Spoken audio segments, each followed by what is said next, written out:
일어나십시오. 사도행전 1장 1절부터 3절까지입니다.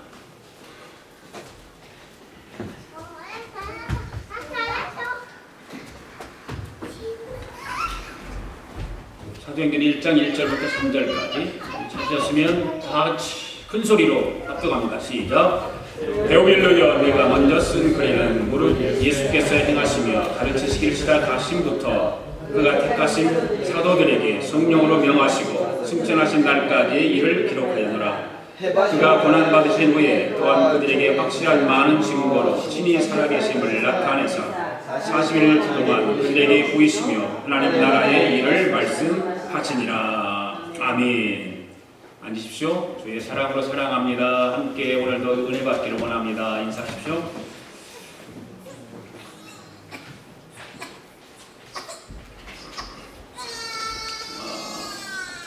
초대교회 때도 예수님 당시에도 이단들이 있었고, 예수님 부활하셔서 승천하시고 사도들이 시대 때도 이단들이 있었고, 기독교 역사 2000년 동안 온갖 이단들이 기독교의 진리와 그 유일성을 음해하고 파괴 공작을 계속 해오고 있습니다. 지금도 여전히 이단들은 기독교의 진리와 유일성을 파괴 공작을 하고 있습니다. 그러나 기독교만이 지닌 특별한 유일성이 있습니다. 그 유일성 때문에 세계 인구의 3분의 1이 기독교인이라는 사실이죠. 기독교 이단 가운데 가장 많은 것은 기독론을 중심으로 해서 이단들이 제일 많습니다. 기독론이 잘못되어 있으면 이단으로 빠지기 쉽고 이단이 되기 쉽습니다. 예를 든다면 예수님의 인성을 부인한다든가, 인간으로서 예수님을 부인하는 거죠. 그리고 예수님의 신성을 부인하는 거죠. 예수님은 하나님이 아니다. 그리고 동정녀 탄생을 부인하는 이단도 있고 예수님의 부활을 부인하는 이단들도 있습니다. 기독론이 잘못되면 이단이 됩니다. 그래서 이런 것들을 다 부인하는 것이, 인성도 부인하고 신성도 부인하고 부활도 부인하고 동정녀 탄생도 부인하는 것이죠. 요즘은 종교다원주의자들이 참 많습니다. 기독교 안에도 목사들 가운데도 종교다원주의를 외치는 목사들이 있습니다. 참 안타까운 일인 것입니다. 그래, 다른 것을 믿어도 구원이 있다. 심지어 다른 불교나 유교를 통해서도 구원받을 수 있다. 라고 외치는 그런 종교다원주의가 요즘은 많이들 있습니다. 그러나 성경은 뭐라고 말하고 있냐면 구원은 오직 예수 그리스도를 통해서만이 이루어진다라고 말하고 있습니다. 종교다원주의를 통해서 다른 종파들에서 구원을 받는 것이 아니라 예수 그리스도를 통해서만이 구원을 받는다고 말씀하고 있습니다. 십자가에 죽으신 예수 그리스도는 다시 살아나셨다는 것을 증인들을 통해서 증거하고 있는 사실. 성경을 보면 그런 증인들을 이야기하고 있고 증인들이 증거하고 있고, 그래서 사도행전은 증인들의 이야기가 기록되어 있는 것입니다. 저는 오늘부터 사도행전의 말씀을 가지고 설교를 하려고 합니다. 사도행전을 한번 연구해보고 사도행전을 우리 한번 배워보고, 사도행전을 통해서 성령의 역사가 어떻게 일어났고 증인들이 어떤 증언을 하고 있는가 다시 한번 우리가 생각하고 말씀을 가까이 하는 그런 시간들이 되기를 원합니다. 사도행전은 초대교회의 교회 확장의 역사를 보여주는 책입니다. 초대교회의 교회 확장의 역사. 그리고 누가복음과 히브리서와 함께 헬라어로 기록된 신약성경 가운데 헬라어 문체를 구사한 신약의 3대 성경 중에 하나가 사도행전입니다. 사도행전이 교회 성장 과정을 기록하면서 성령의 역사를 증인들의 이야기를 통해서 증거하고 있습니다. 그래서 책 제목을 사도행전이라고 하기보다는 성령행전이라고 이야기를 하고 증인들의 이야기라고 붙이는 것이 더 좋다는 의견들도 많이 있습니다. 증인들의 이야기. 왜냐하면 사도행전이라고 이름을 붙였지만 실제로 사도행전에 나오는 인물들은 몇 명 안 되지 않아요. 사도들 이름이 몇 명 안 돼요. 거기에 대표적으로 베드로, 요한, 야고보, 그 다음에 바울, 네 사람 이름이 나오는데 그것도 요한과 야고보는 조금 잠깐 나오죠. 그런데 거의 다가 이따가 말씀을 드리지만 베드로 사역과 바울의 사역이 전체 사도행전에 기록되어 있습니다. 사도행전은 신약 성경 가운데 가장 행동적인 성향이 짙은 성경이에요.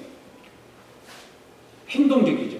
그냥 내가 예수님을 믿었으니까 내 안에 예수님을 모시고 조용하게 신앙생활하는 것이 아니라 사도행전은 나가서 복음을 전하고 전파하고 그런 일들, 행동적인 그런 성향이 많습니다. 그래서 사도행전을 보면 담대함이 있죠. 거기에 나오는 모든 사도들, 거기 일하는 사람들은 씩씩합니다. 담대합니다. 그래서 생기가 있습니다. 그리고 증거의 삶을 통해서 역동성을 느끼는 것을 우리는 볼 수가 있습니다. 그래서 그런 의미에서 사도행전은 기독교의 교회의 본질을 잘 보여주는 성경이라고 말할 수 있는 거죠. 기독교의 교회의 본질, 교회가 성장하는 과정, 어떻게 성장하고 교회가 어떻게 탄생하는가를 볼 수가 있습니다. 기독교는 도와 명상의 종교가 아닙니다. 사람들은 기독교를 도닦고 명상을 하는 종교라고 생각할지도 모르지만 그런 사람도 있겠죠. 그러나 전혀 아닙니다. 그래서 참된 신앙인은 긍정적인 태도와 적극적인 태도가 함께 있어야 돼요. 긍정적인 태도도 있고 그 다음에 적극적인 태도도 있어야 되는 것입니다. 우리 기독교는 그런 신앙을 가진 사람들이 함께 공동체를 이루어가는 것이 바로 교회 공동체인 것입니다. 적극적인 사고방식, 적극적인 생각, 그리고 긍정적인 생각, 긍정적인 태도 이런 것들을 가진 사람들이 교회를 이루어가게 되어 있는 것이죠. 또한 사도행전은 복음의 진실성을 잘 웅변해주는 그런 성경인 것입니다. 복음은 예수님의 부활과 승천에서 끝나지 않고 그 역사가 그치지 않고 계속된다라고 하는 것을 사도행전의 증인들을 통해서 우리는 확인할 수 있는 거예요. 그래서 사도행전은 진리는 역사적인 지속성을 지녀야 한다는 것을 우리에게 말없이 말씀을 통해서 가르쳐주고 있어요. 진리는 역사적 지속성을 통해서 계속해서 지녀야 합니다. 가야 된다는 거죠. 그러니까 어떤 목사님은 사도행전 29장을 써야 된다는 얘기를 해요. 28장에서 끝났는데 사도행전 28장 끝나는 것이 아니라 29장, 30장, 31장을 계속해서 써가야 되는데 누가 써가야 되느냐? 현대 크리스찬들이 써가야 된다 그 말이에요. 어떻게 씁니까? 글을 써서 성경으로 남기는 것이 아니라 삶을 통해서 써가라 그 말이에요. 오늘은 서론 부분을 좀 하려고 해요. 저자가 누군가? 사도행전 구조는 어떻게 구분되어 있는가? 사도행전 주제는 무엇인가? 이 세 가지를 오늘 말씀을 드리려고 합니다. 첫 번째로 사도행전 저자는 누구일까? 1절 말씀 읽습니다. 시작. 베올리오 내가 먼저 쓴 글에는 무릇 예수께서 행하시며 가르치시기를 시작하신부터 그가 택하신 사도들에게 성령으로 명하시고 승천하신 날까지 이를 기록하였노라. 이 말씀 가운데 내가라고 하는 말이에요. 내가 누군가가 있어요. 내가는 누구를 가리키는 걸까요? 누가 하니까 옛날에 나 어렸을 때 돈 주고 사 먹던 누가가 생각나요. 참 맛있거든요. 그거 먹다가 이빨에 붙어가지고 막 그거 띄려고 그러고 그 누가가 아니라 사람 이름이 누가입니다. 바로 사도행전을 쓴 사람이 누가라 그 말입니다. 그럼 먼저 쓴 글은 어떠한 글을 말하고 있을까? 거기 보니까 대본료 내가 먼저 쓴 글에는 그래요. 먼저 쓴 글에는 무슨 말일까? 바로 누가복음을 이야기하는 것입니다. 누가복음을 먼저 쓰고 그러니까 누가복음과 사도행전은 누가 썼습니까? 바로 누가가 썼다 그 말이에요. 왜 누가입니까? 사도행전에서는 저자가 누가라고 명시되지 않았지만 누가라는 사실에 의심이 여지가 없어요. 왜? 누가복음 1장 1절에 4절 말씀을 보면 알 수 있어요. 같이 한번 읽습니다. 시작.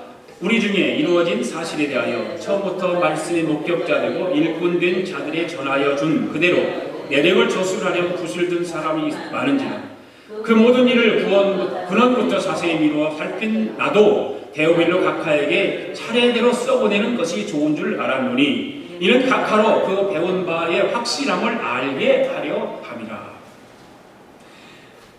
누가복음 1장 1절 4절 말씀과 오늘 본문의 1, 2절의 말씀을 비교해 보면 누가복음 1장 3절에서 누가는 자신의 복음서를 데오빌로 각하에게 써 보냈다라고 말하고 있습니다. 데오빌로 각하에. 그리고 본문 1절에서는 어떻게 시작합니까? 데오빌로 내가 먼저 쓴 글에는 그렇게 말하죠. 그러니까 먼저 쓴 글은 누가복음을 얘기하는 거예요.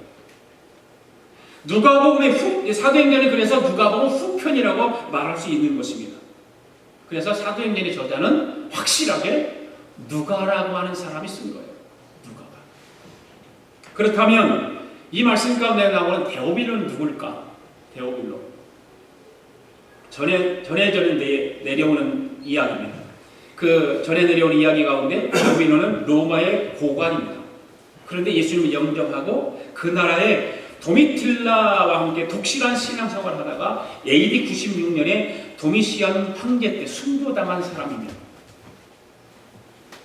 이 데오빌로의 뜻은 하나님의 사랑이라는 뜻을 가지고 있어요. 데오빌로와 이름의 뜻, 하나님의 사랑. 그 이름의 뜻만 보아도 데오빌로는 분명히 예수님을 믿은 사람이에요. 누가가 각하라고 하는 호칭을 쓴 것을 보면 또 그 복음에 관심을 가진 대단한 유력한 어떤 정치가 있을 것이다.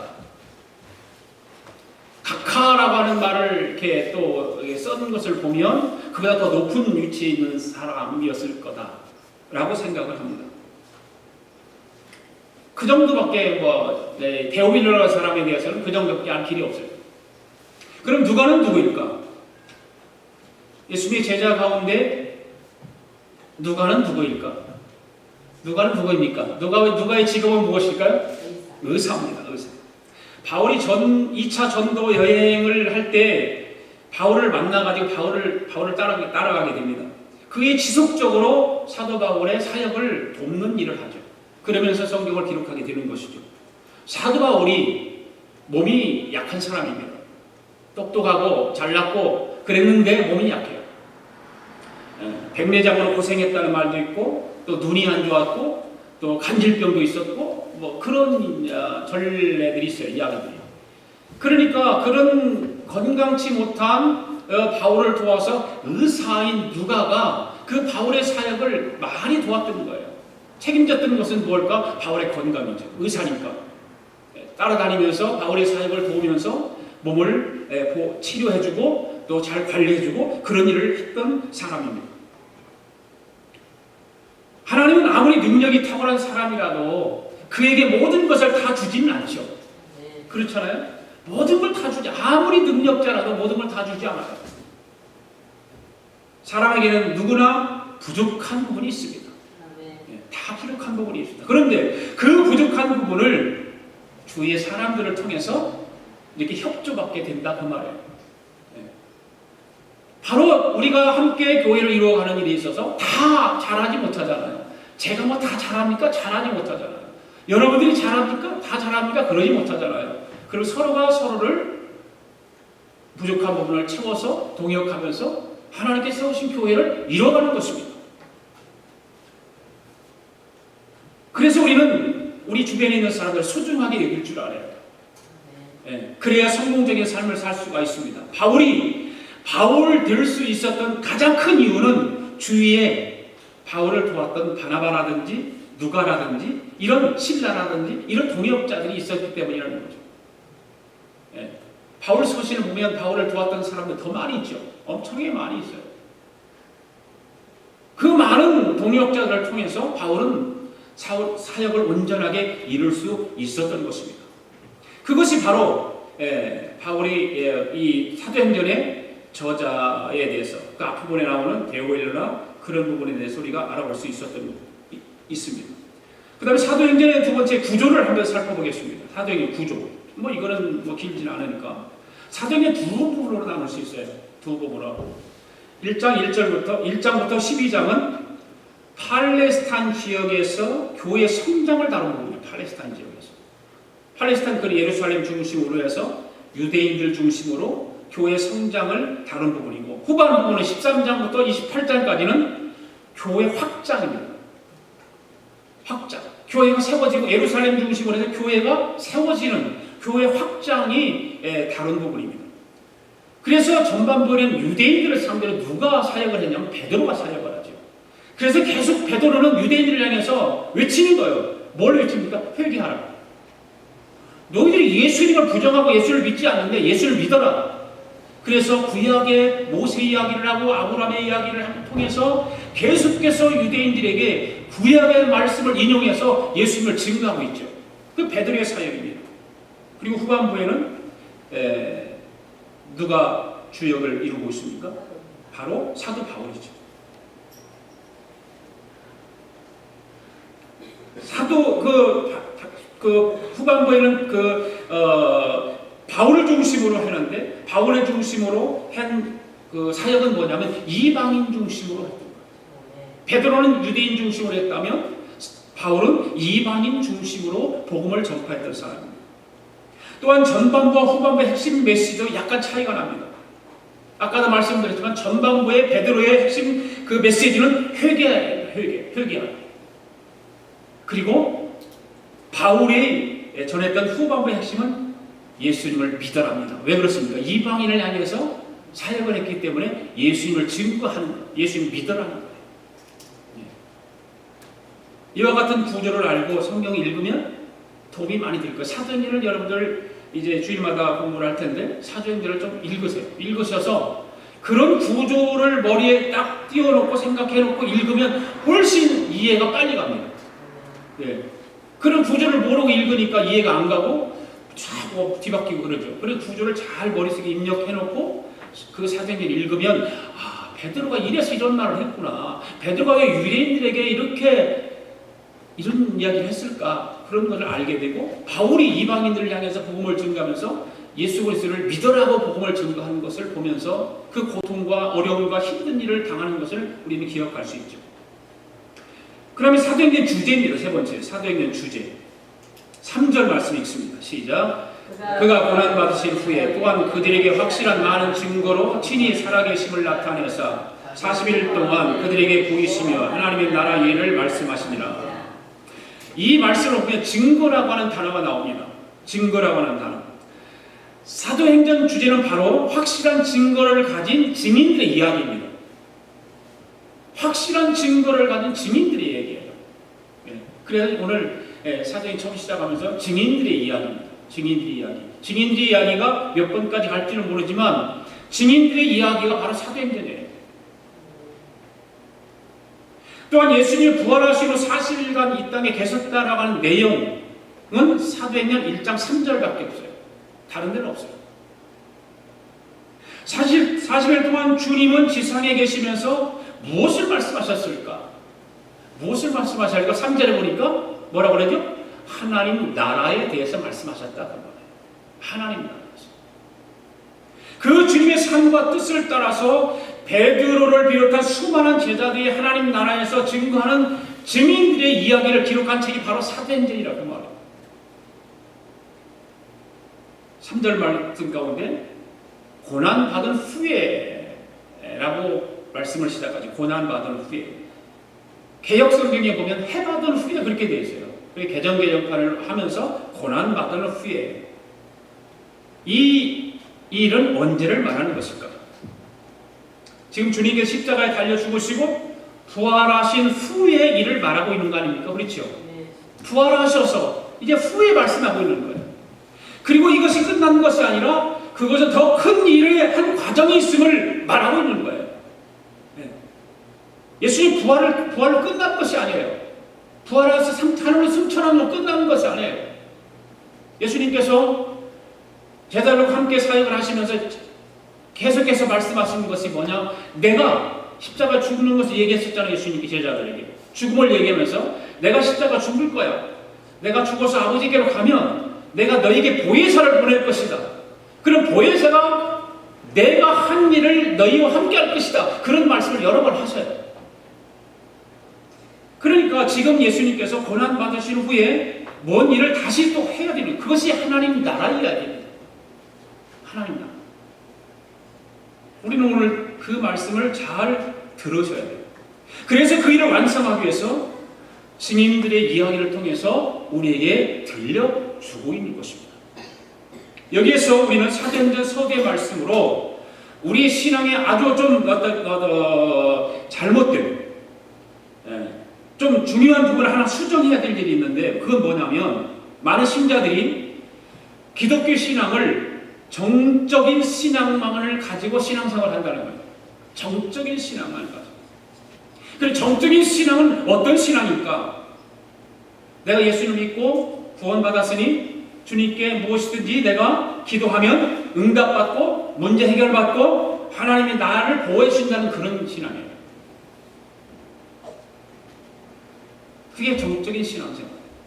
그러나 사도행전에서 신앙에 관한 중요한 내용들을 설명해 나가는 시각이 어떤 시각이냐면, 나가 예수 믿고 하나님의 자녀가 되었으니까 내가 필요한 건 모든 위기와 곤란, 하나님께 도움을 청하며 응답받는 것이다라고 하는 그 이야기가 아니라, 사도행전에 나오는 신앙 어떤 신앙이냐? 하나님이 계시고 하나님 우리를 만들고 우리를 사랑하시고 하나님 어떤 목적을 가지고 있다라고 하는 것을 말하고 있는 거예요.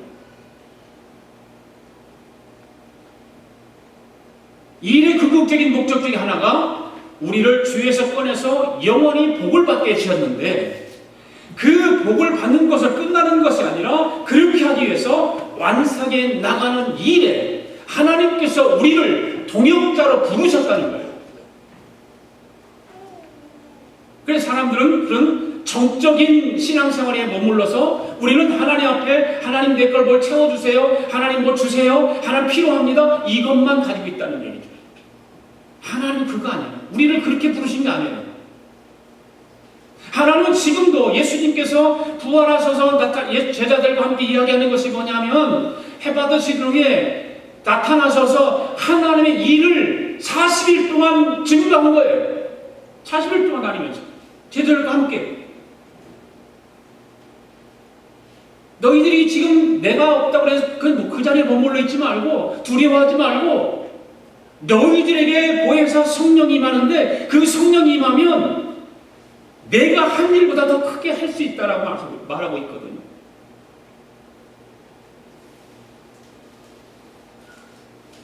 그럼 동적인 신앙은 뭐냐?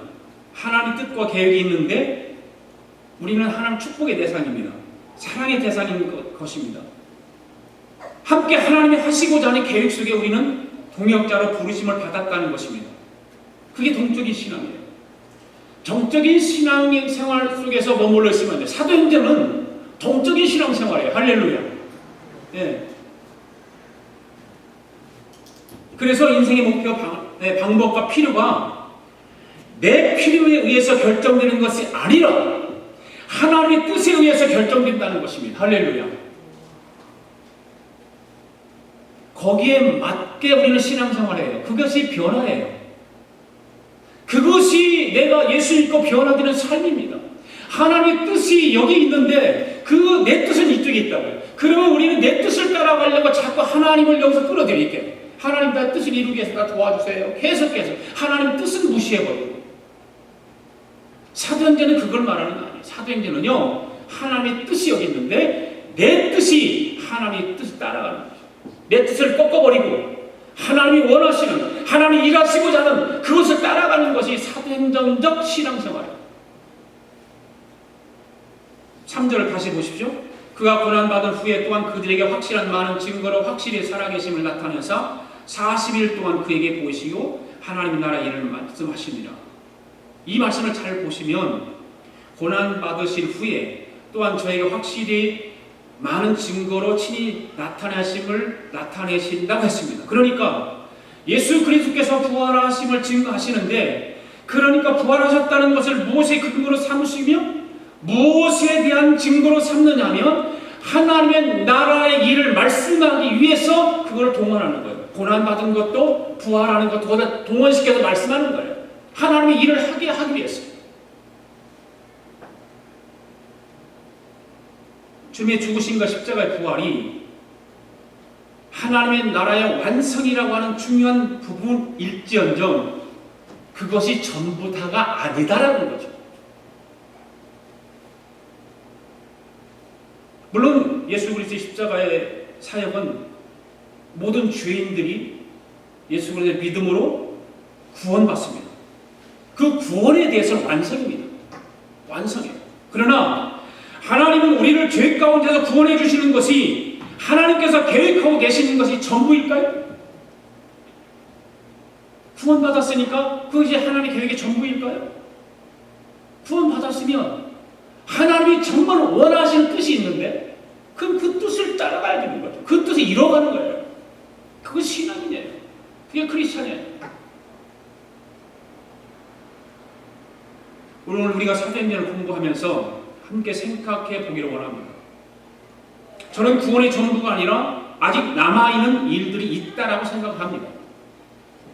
구원받았으니까 구원의 전부로 여기 머물러 있으면 안 된다는 거죠. 해야 될 일이 있고 하나님이 원하시는 것이 있고 그래서 주님도 부활하셔서 40일 동안 제자들과 함께 하나님의 나라에 대해서 이야기해 준 거예요. 부활했으면 그냥 끝이죠. 뭘 얘기를 합니까? 그걸로 끝난다면? 부활로 끝났다면? 40일 동안 머물면서 제자들에게 하나님의 나라에 대해서 계속해서 이야기하신 거예요.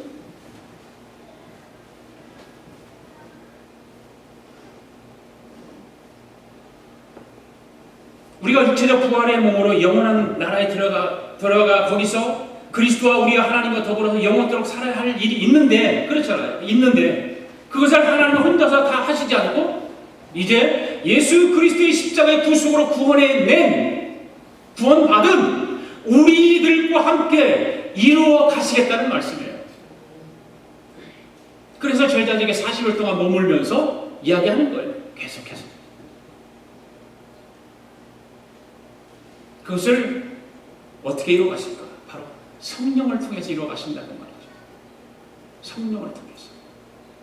성령이 너에게 임하시면 사도행전 2장에서 말씀하시죠. 성령이 너에게 임하시면 너희가 권능을 받고 예루살렘과 유대와 사마리아와 땅끝까지 이르러 내 증인이 된다. 그렇게 말씀하죠. 성령을 통해서 이루어 가신다는 거죠. 그래서 하나님은 하나님의 나라를 지금 완성하고 계시고 그 나라에 우리를 부르신 것과 같이 더 많은 사람들을 부르기 것이라는 사실이에요. 우리만 부르는 것을 멈춰 있는 것이 아니라 더 많은 사람들을 우리로 하여금 부르게 하신다는 거예요. 그게 하나님의 사역이고 동역이고 함께 하는 것입니다. 그 일을 우리에게 맡기신 것입니다. 할렐루야. 너희가 성령을 받으면 거기서 전도해서 자리를 채우라는 거예요. 사도행전이 핵심적인 내용이 그거예요. 너희들이 성령이 받았으면 그 자리에 머물러 있지 말라는 거죠. 가라는. 하나님 우리에게 하나님의 나라를 만들어 가기를 원하십니다. 아멘. 그냥 머물러 있는 것이 아니라 원하시는 것이 있는데 하나님의 나라를 이루어가기를 원해요. 하나님의 나라를 완성해 나가기를 원하시는 것이 하나님의 뜻이에요. 우리는 부족한 사람들, 실력도 별로 없는 사람들. 그런데 그럼에도 불구하고 하나님은 우리를 초대해 주신다는 거죠. 우리를 불러주신다는 거죠. 믿습니까? 네. 왜 성경은 그토록 많은 역사를 기록하는 것일까? 성경은 거의 모두가 역사서입니다. 신약도 복음서는 예수 그리스도의 생애를 쓴 전기면서 일종의 역사서입니다. 사도행전 역사서이고 요한계시록이 미래에 관한 역사이고 이것이 무엇을 말하고 있는 것일까? 바로 하나님이 지금도 일하고 계시다 그 말이에요. 하나님은 지금도 일하고 계신다. 하나님은 목표를 가지고 그 목표를 이루기 위해서 추진하고 계세요. 그 추진하는 일에 우리를 끌어들여서 구원받은 자께 너희들이 나와 함께 동역하자는 거예요. 사도행전의 기록을 보면 베드로가 그렇게 멋지게 등장합니다. 근데 그 다음엔 어떻게 됐는지 그의 끝이 그렇게 자세하게 설명되지 않아요. 바울도 역시 마찬가지예요. 바울은 가는 곳곳마다 사람들을 회개시키고 사람들과 논쟁을 벌이고 잠자다 떨어져 죽은 청년을 살려놓고 뱀에 물렸는데 죽지 않고 복음을 전하다가도 잡혀갔다가 그러다가 사도행전 28장 30절을 보면 끝이 어떻게 나는가? 한번 읽어볼까요? 시작. 바울이 온 이태를 자기 셋집에 유하며 자기에게 오는 사람을 다 영접하고 담대히 하나님 나라를 전파하여 주 예수 그리스도께 관한 것을 가르치되 그만한 사람이 없었더라. 이게 사도행전 끝이에요. 네. 엄청나게 시작을 했습니다. 그런데 그 엄청나게 시작된 사도행전이 바로 이렇게 끝나요. 마가의 다락방의 성령 강림으로 인해서 엄청난 그 장면들이 이렇게 끝나는 거예요. 우리식으로 보면 용두삼이 시리즈 끝나버리는 거죠. 왜 그럴까? 왜 그럴까? 곰곰이 생각해 보세요. 왜 그럴까, 여러분? 사도행전에서는 그리려고 하는 것은 베드로가 아니에요. 제일 대표적인 베드로와 바울이 나오지만 베드로가 아니고 바울도 아니고 스데반도 아닙니다. 하나님께서 만드신 어떤 거대한 작품의 일부분을 조명하는 중에 어느 한 부분을 보이면서 그 일에 쓰임받는 증인들을 그 장면에 비춘 것에 불과한 거예요. 그 증인들을 불러서 사용한 것 뿐이라 그 말이죠. 베드로를 추적하고 바울을 추적하자는 이야기가 아니잖아요. 그렇죠? 그것은 하나님 어떻게 그 나라를 만드시고 그 나라에 우리를 복된 시민으로 부르시기 위해서라 그 말이에요. 하나님의 나라의 일을 위해서 우리를 부르시고 우리를 복된 시민으로 부르셔서 우리를 사용하시기 위해서인 것입니다. 그래서 예수 그리스도를 보내시고 십자가에 죽게 하시고 부활하게 하신 것입니다. 할렐루야. 하나님이 그렇게 해서 불러들인 그의 백성과 함께 그 나라를 확장해 나가기를 원하시는 거예요. 그래서 사도행전 29장이 필요하다는 거예요. 그래서 부르신 자들로 하여금 하나님의 일에 동참하게 하여서 더 넓고 더 크고 완전한 하나님의 나라를 키워가고 있느냐를 보이는 것입니다. 할렐루야. 이 엄청난 일들을 우리는 그냥 구원 받았으니까 그냥 그 자리에 안주해버리고 신앙생활 하려고 있단 말이에요. 그런데 사도행전을 우리가 공부하면 그것이 아니란 말이죠. 그게 안주할 일이 아니라 하나님이 해야 될 일을 우리는 하지 않고 있다는 거예요. 그냥 구원받은 자로서 그냥 만족하고 살아가는 거예요.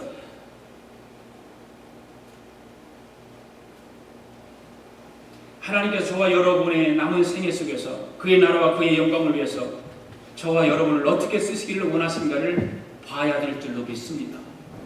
생각해야 될 줄로 믿습니다. 나는 과연 구원받은 자로서 하나님께서 하나님의 그 나라를 40일 동안 부활하셔서 제자들에게 이야기하셨는데 그 하나님의 나라를 이루기를 원하시고 그 이루는 일에 제자들에게 당부하시고 그 일을 우리에게 또 맡기셔서 우리로 하여금 그 일을 이루어가게 하시는 거예요. 주님이 그걸 원하시고 있어요. 하나님께서. 저와 여러분이 세상에서 취하고 싶은 목표와 계획이 있고 그것을 위해서 하나님의 나를 어떻게 도와주시고 있는가가 아니라 저와 여러분의 남은 생애를 통해서 그의 나라와 그의 영광과 그의 뜻을 위하여 어떻게 쓰임받을 것인가에 대한 난 신앙을 돌아봐야 된다 그 말이죠. 나는 과연 하나님의 뜻을 이루는 일에 나는 어떻게 쓰임받을까? 나는 어떻게 쓰임받아야 하나님께서 나를 두고 보기에도 아까운 사람으로 인정받게 될까? 그런 고민을 우리는 해야 됩니다. 신앙인이라면, 믿음의 사람이라면 그런 고민을 당연히 해야 되는 것입니다. 그러므로 우리가 사도행전을 통해서 하나님께서 약속하신 바를 어떻게 이루어내시는가를 제대로 알아야 될 줄로 믿습니다. 그것을 알아가기를 원해요. 사도행전을 공부하면서 그걸 알아가기를 원해요. 우리가 완전하게 다 그렇게 이룰 수는 없지만 조금씩이라도 한 걸음 한 걸음 하나님의 뜻을 이루어가기 위해서 내가 하나님 앞에 쓰임받는 주의 종으로 세움받기 원하고 기도하고 그렇게 하기를 원합니다. 바로 부활하신 예수님을 만난 사람들에 의해서 일어나는 거예요. 여러분, 사전적인 사건은 어떤 사람들에 의해서 일어납니까? 바로 그거예요. 부활하신 주님을 만난 사람들에 의해서 일어나는 거예요. 여러분들 부활하신 예수님을 만났습니까? 그 사람들이 이뤄가는 것입니다. 예수님을 만나지 않은 사람은 절대 그 일을 이룰 수 없습니다. 부활하신 예수님을 분명히 만나야 돼요. 예수님을 만나지 않으면 이 사도행전적인 신앙생활, 사도행전적인 그 교회를 이루어갈 수가 없다고 말해요. 세상에는 수많은 크리스찬들이 있고 교회 다니는 사람이 있지만 정말 예수님을 만나고 다니는 사람들이 있는가 하면 예수님을 만나보지 못하고 다니는 사람이 얼마나 많은지 몰라요. 그런 사람들에 의해서는 하나님의 나라를 이룰 수가 없습니다. 성경은 분명하게 우리에게 말씀하고 있어요. 예수님을 만난 사람들의 사도행전을 보면 예수님을 만난 사람들만이, 부활하신 예수님을 만난 사람들만이 하나님의 나라를 함께 이루어 갈 수 있다는 사실입니다. 우리는 주일마다 그러한 일들을 사도행전을 통해서 알아갈 것입니다. 함께 공부할 것입니다. 성령님의 역사가 어떻게 역사하는가를 우리는 알아갈 것입니다. 가능하면 이를 위해서 함께 기도하시면서 여러분의 사도행전을 집에서 좀 읽으시기를 바랍니다. 그래서 함께 공부하는 데 도움이 되고 우리 함께 기도하고 그렇게 해서 하나님께 쓰임받는 저와 여러분 되기를 바랍니다. 기도하겠습니다. 하나님 아버지 감사합니다. 오늘도 하나님께서 저희들과 함께 역사해 주셔서 하나님 말씀을 함께 듣게 하시고 하나님께서 원하시는 하나님의 뜻을 이루시고자 하는 그 뜻을 이루어갈 수 있도록 오늘부터 사도행전을 공부하게 해주심을 감사합니다. 하나님, 우리 모두가 함께 하나님 말씀을 가까이 하고 사도행전을 읽으면서 사도행전에 일어났던 그 성령의 역사들이 어떻게 진행되어 가는가, 사도행전적인 사건들은 어떤 사람들에 의해서 일어나고 있는가, 우리가 말씀을 깊이 묵상하고 함께 은혜 받고 공부해 나갈 수 있도록 지혜와 은혜를 더하여 주시옵소서. 감사드리며 예수님의 이름으로 기도하옵나이다. 아멘. 우리 다 일어나서 함께 찬양 드리겠습니다.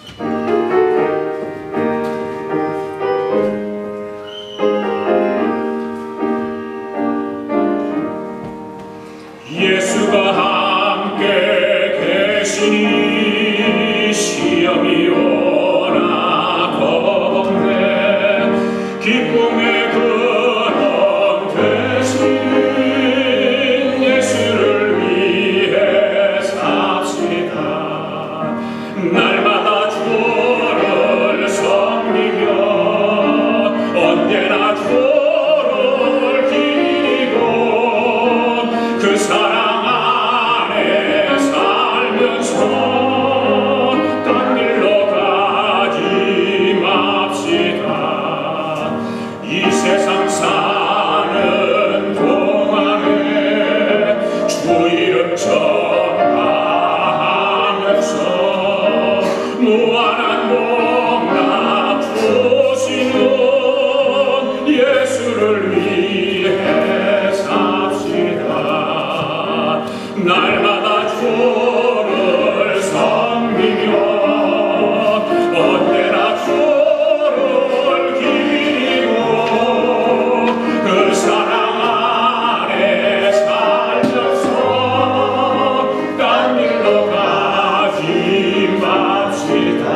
날마다 주를 섬기며 언제나 주를 기리고 그 사랑 안에 살면서 딴 길로 가지 맙시다.